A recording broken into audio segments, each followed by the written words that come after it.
Israel is gearing up for a protracted multi-front conflict, even as it continues its crackdown on Hamas and its allies.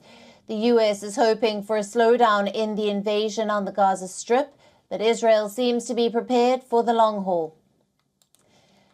Within days of pledging rock-solid and unwavering support for Israel, Washington is pressing Israel to delay ground invasion of Gaza, to allow negotiations for the release of American hostages and humanitarian aid to flow into the Gaza Strip. Following talks with Israel's Prime Minister Benjamin Netanyahu, U.S. President Joe Biden met leaders of France, Britain, Germany, Italy and Canada, who welcomed the release of 2 hostages by Hamas. Their joint statement called for the immediate release of all hostages. The United States considers getting the release of hostages a priority. Hamas, on the other hand, has alleged that Israel is not serious about negotiating the release of the hostages. It even claimed that Israel had declined to receive 2 more hostages that they were willing to release on humanitarian grounds. Israel dismissed the Hamas statements as propaganda. While holding firm on its resolve to launch the ground offensive, it went ahead with overnight strikes on Sunday that killed scores of Palestinians. The Palestinian Health Ministry reported 13 deaths in the Israeli raid. At least 81 Palestinians have been killed in the West Bank since the conflict began. Now, Israel claimed that dozens of Hamas terrorists have been killed in its overnight raids on the Gaza Strip. Hamas said at least 55 people were killed in the raids. More than 35,000 Palestinian refugees are now taking shelter at a tent camp in Khan Yunis city of southern Gaza. According to a UNICEF official, 1 million children in Gaza need urgent protection.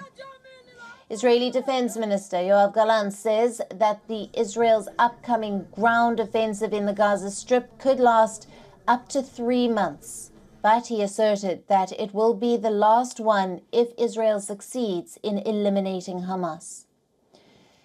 Meanwhile, family members of those missing after the October 7 Hamas attacks are mounting pressure on the government to take immediate steps for the release of their loved ones. Meanwhile, Israeli defense officials say that the repeated delays in the ground invasion reflect differences on a broad military operation that would also include Hezbollah in Lebanon. Residents of northern Israel and both sides of Israel-Lebanon border are in fear of a second front of the conflict opening up.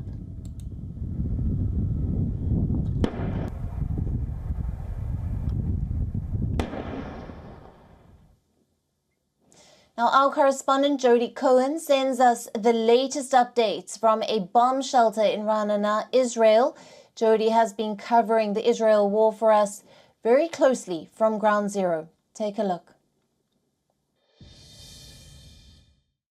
So there is a concern of this spreading further. We know that the United States and others are trying to keep Hezbollah out. Remember, Hezbollah have been sending rockets and missiles and attempting infiltrations also from Lebanon into Israel.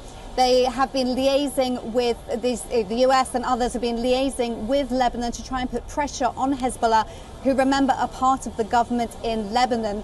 Now, the Hezbollah deputy chief has said that Hezbollah is very much in the battle with Hamas. And on Sunday, the Israel Defense Forces said that they struck a Hezbollah cell in Lebanon 5 times to try and prevent them from striking, and they say that they're trying to avoid a new war front opening up there. Now, the US Secretary of State Antony Blinken has said that the US is concerned about Iranian proxies attacking Americans and Israel. And Defense Secretary Lloyd Austin has said that the US have activated air defense systems in West Asia and alerted US forces that they could be deployed soon. And he said that that was in response to, quote, recent escalations by Iran and its proxy forces. And he believes that this will bolster regional deterrence efforts. The US is reportedly also advising Israel to delay its Gaza operation to try to use diplomacy to get more hostages released. Remember, 2 American hostages were released a few days ago, and approximately 230 are thought to be held currently in Gaza by Hamas and Islamic Jihad. Israel says in the meantime it's still clearing explosives and weapons by the Gaza border.